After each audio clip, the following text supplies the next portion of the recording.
Hannah, బిడ్డ పాలు విడిచి వరకు నేను రాను, వాడు యెహోవా సన్నిధిని అగుపడి తిరిగి రాక అక్కడనే ఉండినట్లుగా నేను వానిని తీసుకుని వస్తునని తన పెనిమిడితో చెప్పి వెళ్ళక ఉండెను. కాబట్టి ఆమె పెనిటి అయిన ఎల్కానా, నీ దృష్టికి ఏది మంచిదో అది చెయ్యుము, నీవు వానికి పాలు మాన్పించే వరకు నిలిచియుండుము, యెహోవా తన వాక్యమును స్థిరపరచును గాక అని ఆమెతో అనెను. కాగా ఆమె అక్కడనే ఉండి తన కుమారుని పాలు మాన్పించే వరకు అతనిని పెంచుచుండెను.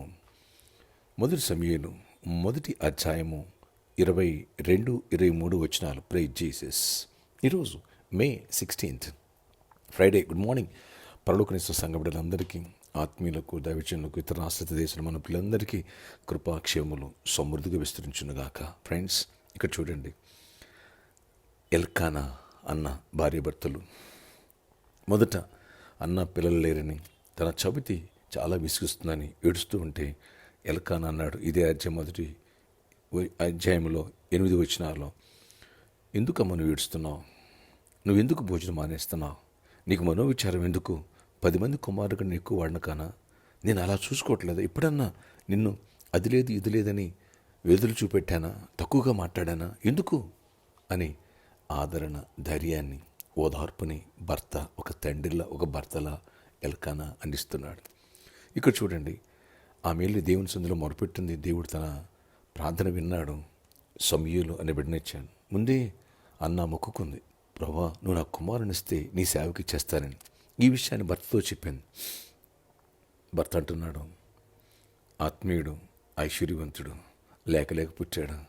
అమ్మా, నువ్వేమనుకుంటే చెయ్యి, నువ్వు దేవుని దృష్టికి ఏది సమర్పించుకున్నావో అలాగే చెయ్యి, దేవుని వాక్యమే స్థిరపరచును గాక అన్నాడు. వావ్! ఈ భార్యాభర్తల మధ్యలో ఎంత సైక్యత, ఎంత ప్రేమానురాగము! ఇదేనండి దేవుడు చెప్పిన మాట.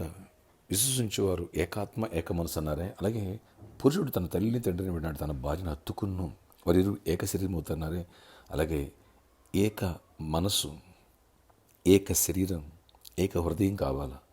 ఒకరి యొక్క అభిరుచిని ఒకరు ప్రోత్సహించుకోవాలా. దైవ చిత్తానికి ఇద్దరూ కలిసి సహకరించాలా, అడుగులు వేయాలా. ఈ కుటుంబంలో చూడండి ఎంత ప్రేమానురాగాలు ఉన్నాయో ఈ భార్యాభర్తల మధ్యలో. కుమారుణ్ణి దేవుని కోసం పెంచారు, దేవుని కోసం గొప్ప దైవజనుడిగా తయారు చేసి దేవుని చేతిలో ముందు పెట్టారు. Praise Jesus. అవును, మీ ఇద్దరి మధ్యలో ప్రేమ అనురాగాలు ఉన్నాయా? భార్యాభర్తల మధ్యలో మీ బిడ్డలని యోగ్యులుగా ఒక సమూయేలులా పెంచి దేవునికి మహిమ తేవాలి, లేదా దేవునికి ఒక ప్రవక్తగా, సేవకుడిగా ఉండాలి, అలాగే దేవుని అంత భయభక్తులు కలిగి ఉండాలి, కుటుంబంలో అనురాగము, ఆదరణ, ఏకాత్మ పనిచేయాలి అనే ఈ మనసు మీలో ఉందా?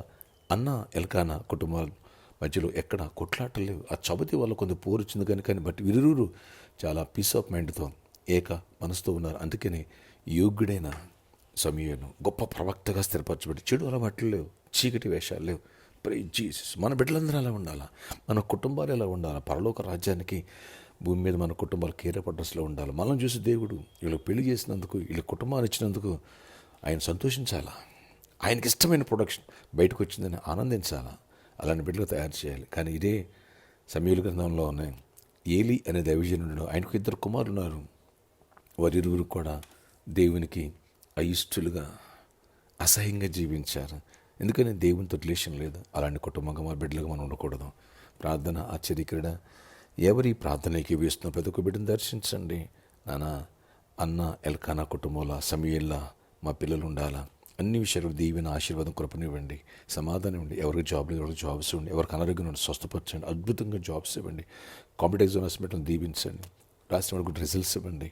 ఆయా రిజల్ట్స్ కోసం వెయిట్ చేసిన వాడు గుడ్ రిజల్ట్స్ ఇవ్వండి. అద్భుత రీతిలో బ్లెస్సెస్ ప్రొటెక్ట్ చేయండి. చిన్న బిడ్డల్ని, నాయన పెద్దల్ని, యవనస్తుల్ని ప్రతి ఒక్కరిని కూడా కృపలో కాయండి. నాయన సండే ఫ్యామిలీ టాపిక్స్ గురించి మీరు మాట్లాడి బలపరిచి గొప్ప కార్యాలు చేయండి. కుటుంబంలో దైవికమైన ఆశీర్వాదం, నాయన సంతోషంగా కొన్ని కుటుంబాలుగా ఉండాలి. సమాధానం. ఈరోజు బర్త్డే, వెడ్డింగ్, యానివర్సరీ బిడ్డలను దీవించి దీర్ఘాయుష్ కృపై క్షేమం సమాధానం ఇచ్చి నడిపించుకుని గొప్ప దీవెనతో నింపండి, ఆశీర్వాదంతో నింపండి. యేసు నామములో ప్రార్థిస్తున్నాను తండ్రి, ఆమేన్. మన బిడ్డల్ని దేవుని ఎడల భయభక్తులు కలిగిన బిడ్డలుగా పెంచుదాం. వచ్చేసండి శ్రేష్టమైన వర్తమానాలు, ఫ్యామిలీ గురించి విందాం. ఎవరు మిస్ చేసుకోవద్దు. ఇప్పటి నుంచి ప్రిపేర్డ్గా ఉందాం. అంతేకాదు బిడ్డలారా, వచ్చే ఆదివారం జాబ్ లేని కోసం, ఐక్స్ కోసం, బిజినెస్ పీపుల్ కోసం ప్రేయర్స్ ఉన్నాయి. అలాగే రేపు సాటర్డే సాయంత్రం 4 గంటల నుంచి 8 గంటలకు స్పాన్సర్ మీట్ కలదాం. Praise Jesus. God bless you all.